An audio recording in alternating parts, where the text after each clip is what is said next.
Selamat datang mahasiswa dan mahasiswi Universitas Semarang dalam mata kuliah akuntansi perpajakan. Dalam mata kuliah hari ini nanti kita akan membahas yaitu tentang pajak penghasilan badan ya. Nanti kita akan baca bersama-sama yaitu tentang pajak penghasilan badan.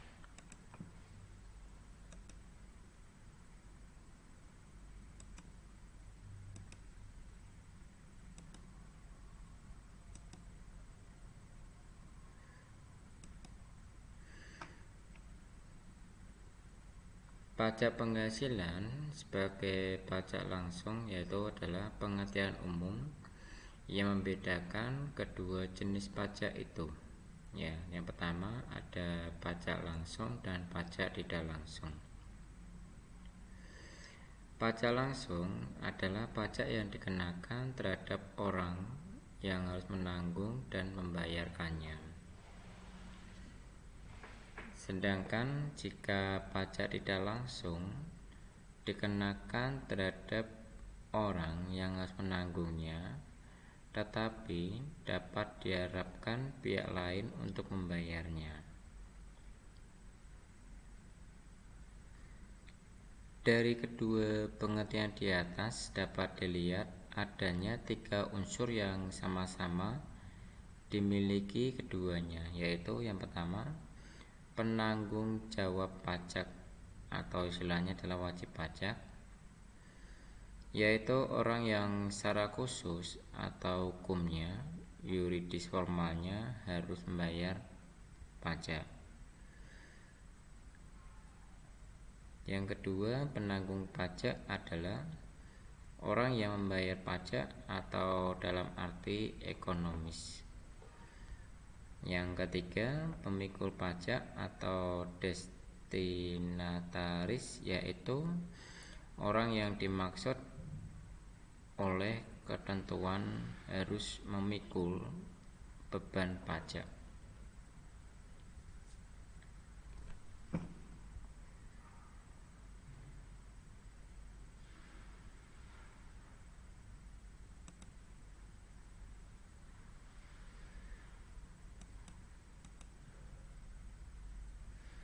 Nah, pengertian subjek pajak yang perlu kita perhatikan yaitu pajak penghasilan dikenakan terhadap subjek pajak atas penghasilan yang diterima atau diperolehnya dalam tahun pajak. Subjek pajak adalah orang yang ditunjuk oleh undang-undang perpajakan untuk dikenakan pajak.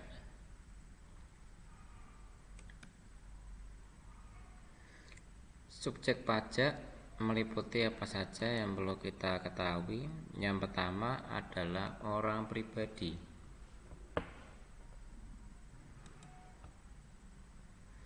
Warisan yang belum terbagi sebagai satu kesatuan menggantikan yang berhak, yaitu ahli waris.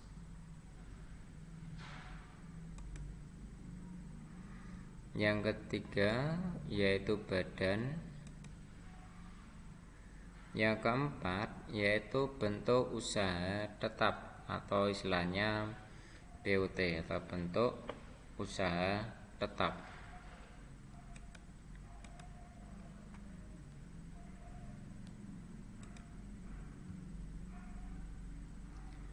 Warisan yang belum terbagi sebagai satu kesatuan menggantikan yang berhak.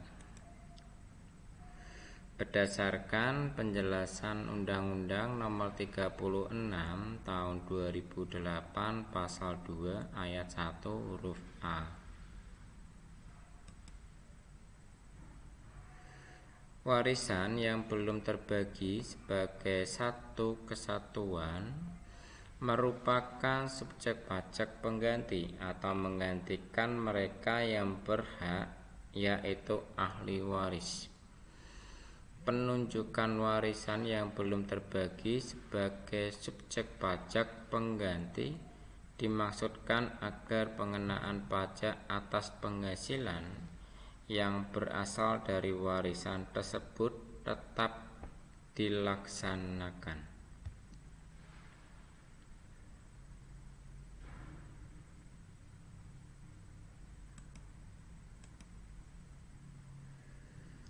Perbedaan antara wajib pajak dalam negeri dan wajib pajak luar negeri berdasarkan penjelasan Undang-Undang Nomor 36 Tahun 2008 Pasal 2.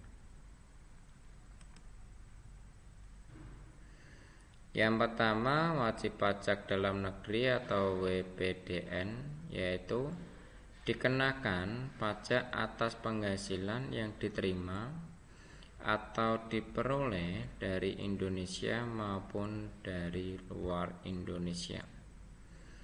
Yang kedua, penghasilan yang dikenakan pajak adalah penghasilan neto dengan tarif umumnya.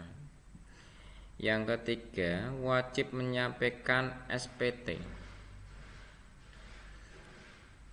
Wajib pajak luar negeri atau istilahnya WPLN, yaitu dikenakan pajak hanya atas penghasilan yang berasal dari sumber penghasilan di Indonesia. Selanjutnya, penghasilan yang dikenakan pajak adalah penghasilan bruto dengan tarif sepadan kecuali WPLN tersebut menjalankan usaha melalui bentuk usaha tetap di Indonesia, di mana BUT memiliki kewajiban pajak sama dengan WPDN.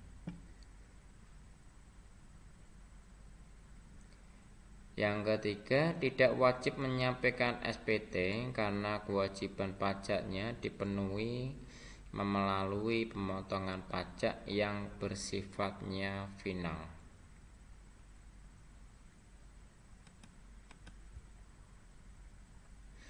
Kewajiban pajak subjektif. Ya, kalau pajak subjektif yang perlu kita perhatikan, yang pertama, subjektif dalam negeri, yaitu ada orang pribadi mulai kewajibannya saat dilahirkan, berniat tinggal di Indonesia, atau sejak pertama berada di Indonesia. Berakhirnya kewajibannya apabila saat meninggal dunia atau meninggalkan Indonesia untuk selama-lamanya. Yang kedua, warisan yang belum terbagi. Saat timbulnya warisan yang belum terbagi atau pewaris meninggal. Yang kedua, berakhirnya kewajibannya apabila saat warisan tersebut dibagikan kepada ahli warisnya. Yang ketiga, badan, yaitu saat badan tersebut didirikan atau bertempat kedudukan di Indonesia. Saat badan tersebut dibubarkan atau tidak lagi berkedudukan di Indonesia. Yang B, subjek pajak luar negeri. Yang pertama, orang pribadi. Saat orang pribadi menjalankan usaha atau melakukan kegiatan atau menerima memperoleh penghasilan dari Indonesia, berakhirnya saat tidak lagi menjalankan usaha atau melakukan kegiatan, menerima atau memperoleh penghasilan dari Indonesia. Yang kedua, badan. Saat badan menjalankan usaha, kegiatan atau menerima memperoleh penghasilan dari Indonesia. Saat tidak lagi menjalankan usaha, melakukan kegiatan atau menerima memperoleh penghasilan dari Indonesia. Yang C, bentuk usaha tetap atau BUT. Saat bentuk usaha tetapnya tersebut mulai berada di Indonesia, saat badan usaha tetapnya tersebut tidak lagi berada di Indonesia.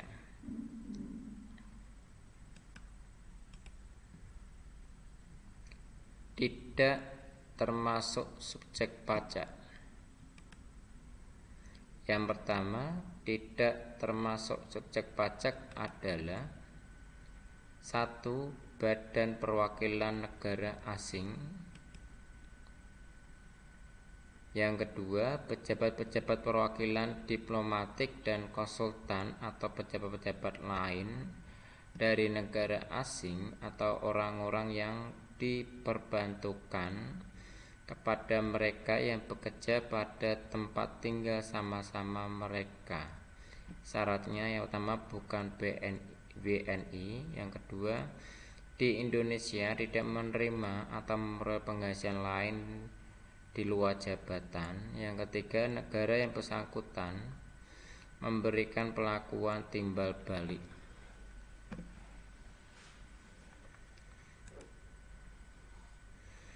Organisasi-organisasi internasional yang ditetapkan oleh Menteri Keuangan negara dengan syarat: yang pertama, Indonesia menjadi anggotanya.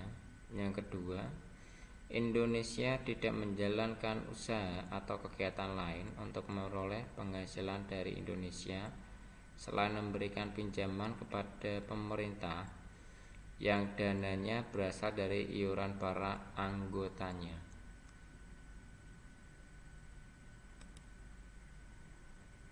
Pejabat-pejabat perwakilan organisasi internasional yang ditetapkan oleh Menteri Keuangan dengan syarat: yang pertama, bukan warga negara Indonesia. Yang kedua, di Indonesia tidak menjalankan usaha atau melakukan kegiatan atau pekerjaan lain untuk memperoleh penghasilan di Indonesia.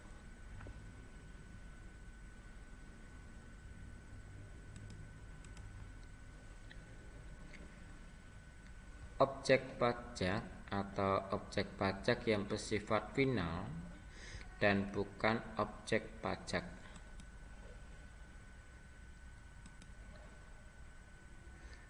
Ada pertama kali pembahasannya adalah pokok pajak penghasilan, bukan objek pajak penghasilan. Objek pajak penghasilan yang bersifat final. Di pokok dalam ini nanti kita bahas, yaitu objek pajak penghasilan, bukan objek pajak penghasilan, objek pajak penghasilan yang bersifat final.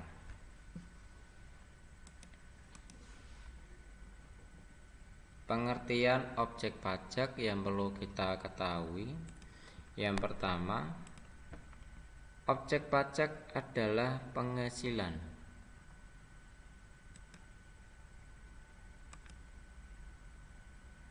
Penghasilan adalah 1. Setiap tambahan kemampuan ekonomis. Yang kedua, diterimanya atau diperolehnya wajib pajak. Yang ketiga, baik yang berasal dari Indonesia maupun dari luar Indonesia. Yang keempat, yang dapat dipakai untuk konsumsi atau untuk menambah kekayaan wajib pajak. Yang kelima, dengan nama atau dalam bentuk apapun.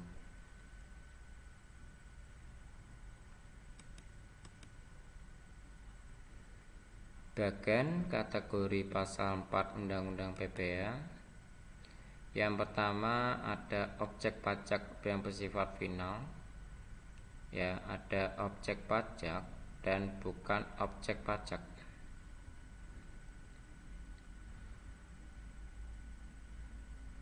Objek pajak dia meliputi pasal 4 ayat 1 yang bersifatnya umum. Kalau objek pajak bersifat final, dia berdasarkan sifat special treatment, ya. Kalau bukan objek pajak, dia dikecualikan dari pengenaan pajak.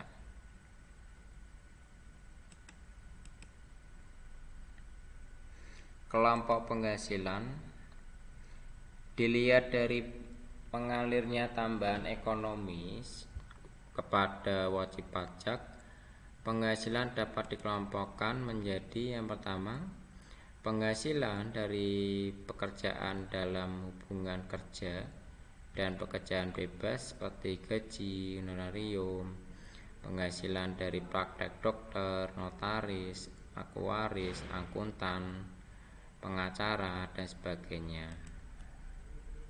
Yang kedua, penghasilan dari usaha atau kegiatan. Yang ketiga, penghasilan dari modal yang berupa harta gerak ataupun harta tak bergerak seperti bunga, dividen, royalti, sewa, keuntungan penjualan harta, atau hak yang tidak dipergunakan untuk usaha, dan lain sebagainya.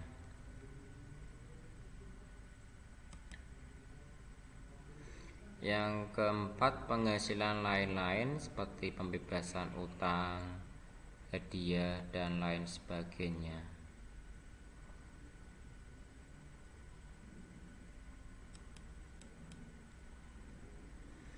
Jenis-jenis objek pajak yang perlu kita ketahui. Yang pertama, ada pajak penghasilan yang bersifatnya final.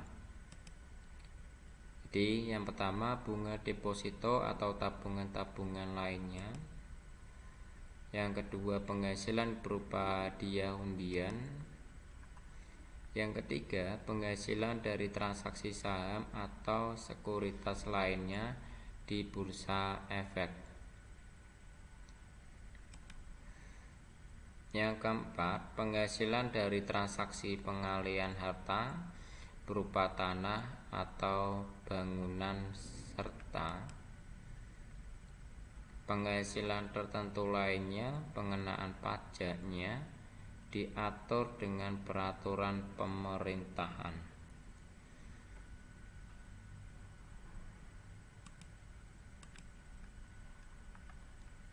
Karakteristik PPh yang bersifat final. 1.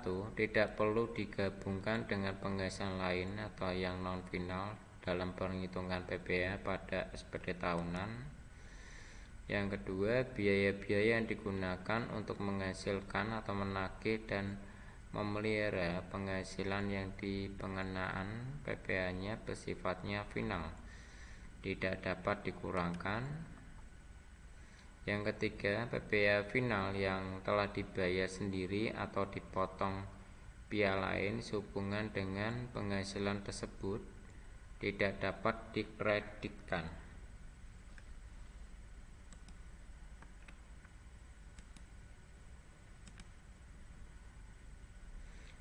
Jenis-jenis bukan objek pajak.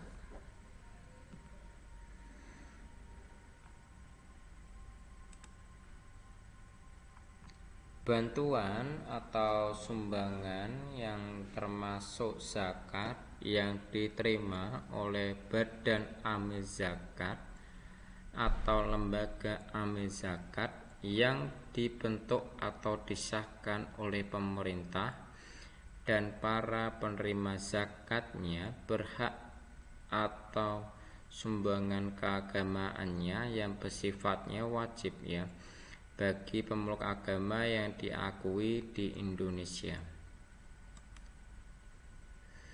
Yang kedua, harta hibahan yang diterima oleh keluarga sedara dalam garis keturunan lurus 1 derajat atau oleh badan keagamaan, badan pendidikan, atau badan sosial, pengusaha kecil yang termasuk koperasi atau orang pribadi yang menjalankan usaha mikro kecil, yang tentunya diatur dengan berdasarkan peraturan Menteri Keuangan sepanjang tidak ada hubungan dengan usaha atau pekerjaannya.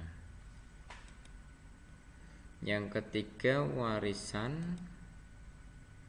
Yang keempat, harta termasuk setoran tunai yang diterima oleh badan sebagai pengganti saham atau pengganti pernyataan modal. Yang kelima, penggantian atau imbalan yang sehubungan dengan pekerjaan atau jasa yang diterima atau diperoleh dalam bentuk negara atau kenikmatan dari wajib pajak atau pemerintah ya, kecuali orang yang diberikan bukan wajib pajak. Selanjutnya, jenis-jenis yang bukan penghasilan dari objek pajak penghasilan. Yang pertama yang perlu kita ketahui adalah pembayaran dari perusahaan asuransi kepada orang pribadi yang sehubungan dengan asuransi kesehatan. Ada asuransi kecelakaan, asuransi jiwa, asuransi dwiguna, dan asuransi beasiswa. Dividen atau bagian laba yang diterima diperoleh oleh perorangan sebagai wajib pajak dalam negeri, koperasi, BUMN, BUMD dengan bentuk modal pada badan usaha yang didirikan yang bertempat kedudukan di Indonesia. Yang pertama, dividen berasal dari cadangan laba yang ditahan. Yang kedua, bagian perseroan terbatas, yaitu ada BUMN, BUMD yang menerima dividen kepemilikan saham pada badan yang memberikan dividen paling rendah adalah 25% dari jumlah modal yang disetorkan. 8. Iuran yang diterima atau diperoleh dana pensiun yang pendiriannya telah disahkan oleh Menteri Keuangan, baik yang dibayar oleh pemberi kerja maupun pegawainya. Yang 9. Penghasilan dari modal yang ditanamkan oleh dana pensiun dalam dana bidang tertentu yang ditetapkan dengan keputusan Menteri Keuangan. Bagian laba yang diterima atau diperoleh anggota atau perorangan komanditer yang modalnya tidak terbagi atas saham-saham persekutuan atau perkumpulan dari firma kongsi termasuk pemegang unit dalam kontrak investasi kolektif.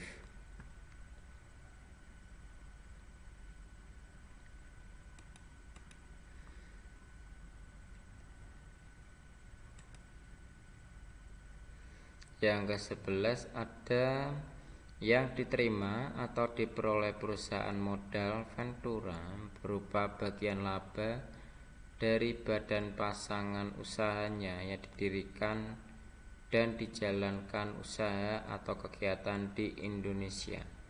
Yang pertama, merupakan perusahaan mikro, kecil, menengah atau menjalankan kegiatan dalam sektor-sektor usaha. Yang kedua, sahamnya tidak diperdagangkan di Bursa Efek Indonesia. Yang kedua, beasiswa yang memenuhi persyaratan tertentu yang ketentuannya diatur lebih lanjut dengan atau berdasarkan peraturan Menteri Keuangan, yaitu diterimanya diperolehnya negara Indonesia wajib pajak pemberi beasiswa dalam rangka mengikuti pendidikan formal atau non formal ya. Yang B, tidak mempunyai hubungan istimewa sebagai pemilik, komisaris, direksi, pengurus dari wajib pajak pemberi beasiswa. Komponen beasiswa terdiri dari biaya pendidikan yang dibayarkan ke sekolah, biaya ujian, biaya penelitian dengan bidang studi yang diambil, biaya untuk pembelian buku atau biaya hidup wajar dengan daerah lokasi tempat belajarnya. Yang 13, sisanya lebih diterima atau diperoleh badan atau lembaga nirlaba yang bergerak di bidang pendidikan ya, penelitian dan pengembangan yang telah terdaftar pada instansi bidangnya yang ditanamkan kembali dalam bentuk sarana dan prasarananya. Yang ke-14, bantuannya atau satuannya yang dibayarkan oleh badan penyelenggara jaminan sosial kepada wajib pajak tertentu yang ketentuannya diatur dalam Menteri Keuangan. Nah, sekarang bentuk usaha tetap. Apa saja yang perlu kita ketahui dalam bentuk usaha tetap? Yaitu adalah tentang definisi bentuk usaha tetap, jenis-jenis badan usaha tetap, jenis-jenis pajak penghasilan, jenis-jenis biayanya, dan akan lebih lanjut tentang pajak internasional.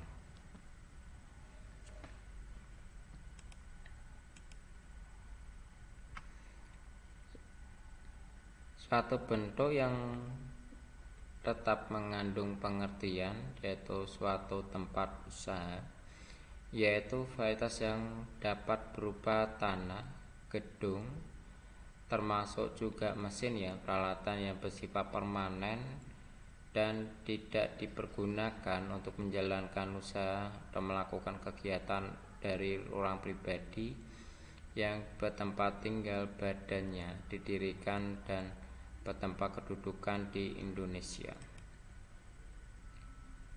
Badan usaha tetapnya yang pertama, tempat kedudukannya, manajemennya, cabang perusahaannya, kantor perwakilan, gedung kantornya, pabriknya, bengkel,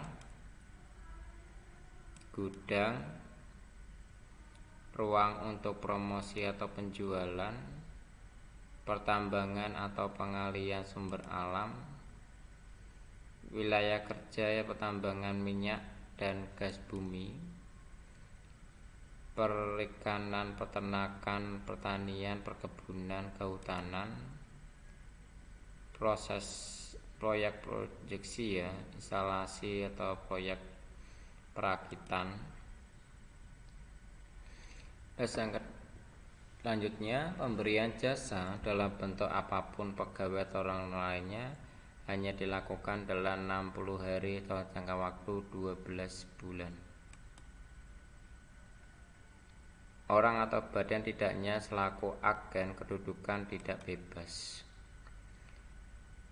Agen atau pegawai dari perusahaan asuransi yang tidak diberikan atau tidak bertempat kedudukan di Indonesia ya, yang menerima premi asuransi atau yang menanggung risiko di Indonesia. Selanjutnya, komputer agen elektronik atau peralatan yang otomatis yang bisa dimiliki, disewa atau dipergunakan oleh penyelenggara transaksi elektronik.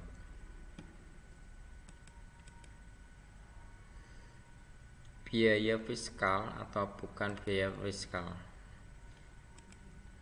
Ada biaya fiskal, ada biaya bukan fiskal ya. Nah, kalau biaya-biaya dapat dikurangkan, yang pertama, penghasilan kena pajak dalam negeri atau BUT dihitung berdasarkan penghasilan bruto, dikurangi biaya untuk mendapatkan atau menagih atau memelihara penghasilannya.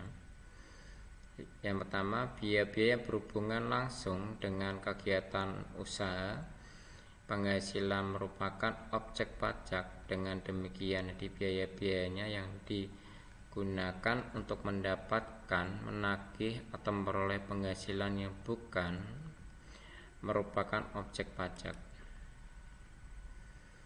Terus yang kedua, termasuk biaya yang dapat dikurangkan adalah biaya pembelian bahan. Ada biaya perikanan, ada pekerjaan atau jasa. Yang ketiga, penyusutan atau pengeluaran untuk memperoleh harta yang berwujud. Itu jangka waktunya adalah 1 tahun dari pemeliharaan penghasilan objek pajak. Yang keempat, iuran kepada dana pensiun yang pendiriannya telah disahkan oleh Menteri Keuangan. Yang kelima, kerugian karena penjualan atau pengalihan harta yang dimiliki untuk mendapatkan, menagih, memelihara penghasilannya. Yang keenam, kerugian dari selisih kurs mata uang asing. Biaya-biaya yang dikurangkan, yang pertama perlu kita perhatikan adalah biaya penelitian atau pengembangan perusahaan. Yang ketujuh, biaya beasiswa, magang dan pelatihan yang berhubungan langsung untuk usaha kegiatan. Yang ke-B, dilakukan batas waktu atau jumlah wajar yang dipengaruhi oleh hubungan istimewa. Yang C, pendidikan atau pelatihan tersebut ditentukan oleh pemberi kerja. Yang 8, piutang yang nyata-nyata dan tidak dapat ditagih dengan syarat pada tahun dari Undang Nomor 22 Tahun Pajak 2010 telah dibebankan sebagai biaya dalam laporan laba rugi, telah diserahkan perkara penagihan penghasilan negeri atau badan urusan piutang. Yang C, wajib pajak harus menyerahkan daftar piutangnya yang tidak dapat ditagih kepada Direktur Jenderal Pajaknya, dilampirkan dengan SPT-nya. Pengeluaran untuk pajak daerah retribusi berdasarkannya yaitu yang pertama, memenuhi ketentuan Undang-Undang Nomor 18 Tahun 97. Yang B, berkaitan dengan biaya 3M. Yang C, bukan untuk sanksi berupa bunga, denda, atau kenaikan.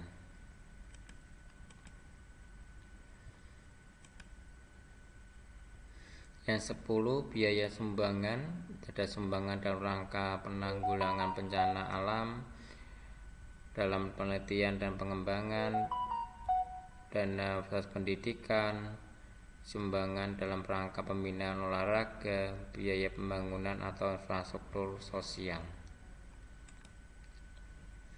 Yang 11, kompensasi kerugian tahun-tahun yang lalu, misalnya maksimal adalah 5 tahun.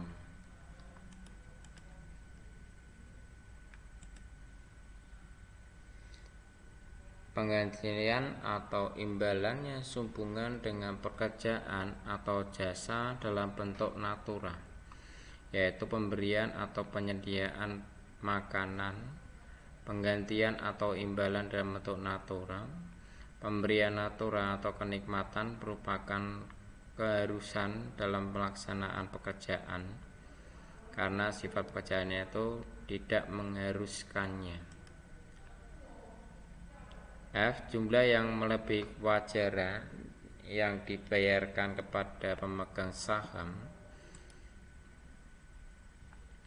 G, harta yang dihibahkan atau bantuan atau sumbangan dalam warisan yang dimaksud dalam pasal 4 ayat 3 huruf A dan B. Artinya adalah kecuali sumbangan sebagaimana dimaksud dalam pasal 6 yang telah diterima oleh badan amin zakat atau lembaga amin zakat yang dibentuk atau disahkan oleh pemerintah.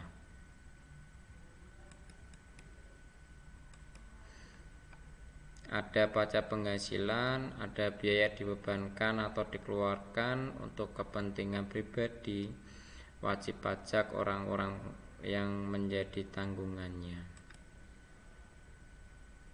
Gaji yang dibayarkan kepada anggotanya, persekutuan firma atau perseroan komanditer yang modalnya tidak terbagi atas saham. Sanksi administrasi yang berupa bunga, denda atau dikenaikan, serta sanksi pidana yang berupa denda berkenaan dengan pelaksanaan perundang-undangan di bidang perpajakan. Ada biaya yang dapat dikurangkan, yaitu pembagian laba, ada biaya dikebankan atau dikeluarkan untuk kepentingan pribadi, ada pembentukan atau penumpukan dana cadangan seperti dana cadangan piutang, cadangan untuk usaha asuransi, cadangan untuk penjaminan lembaga simpanan, cadangan untuk biaya reklamasi, biaya cadangan penanaman, cadangan biaya penutupan, premi asuransi kesehatan, asuransi kecelakaan, asuransi jiwa, asuransi dwiguna, dan asuransi beasiswa.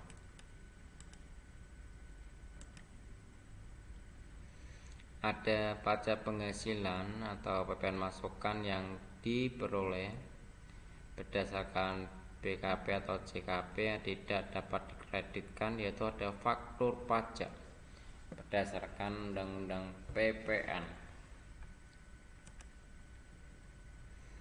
Biaya-biaya untuk mendapatkan, menagih atau memelihara penghasilan yang bukan merupakan objek pajak penghasilan.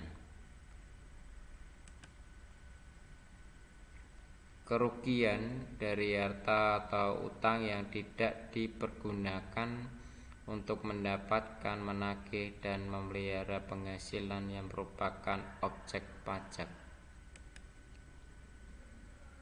PPh ditanggung atau pemberi kerja kecuali PPh pasal 26. Penyusutan dalam amortasi ya. Kita langsung ke intinya saja, yaitu tentang penyusutan amortisasi ya. Terus metode penyusutan atau amortasinya dibolehkan berdasarkan Undang-Undang 36 tahun 2008, yaitu tentang metode garis lurus, yaitu metode yang digunakan untuk menghitung penyusutan yang dilakukan dalam bagian-bagian sama besar. Ada metode saldo menurun, yaitu metode yang digunakan untuk menghitung penyusutan dalam bagian yang menurun dengan cara menerapkan tarif penyusutan dengan nilai sisa buku. Ya, selanjutnya waktu penyusutan yang dimulai, yaitu penyusutan aktiva dimulai pada akhir yang dilakukan pengeluaran kecuali untuk harta yang masih dalam proses. Dengan persetujuan Direktur Jenderal Pajak, wajib pajak dapat melakukan penyusutan pada bulan yang digunakan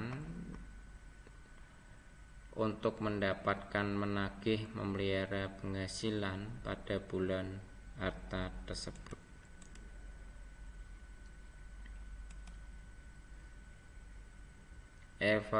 Revaluasi penilaian kembali, yaitu dasar penyusutan atas harta yang telah dilakukan penilaian kembali, yaitu dasar penyusutan atas harta yang telah dilakukan penilaian kembali.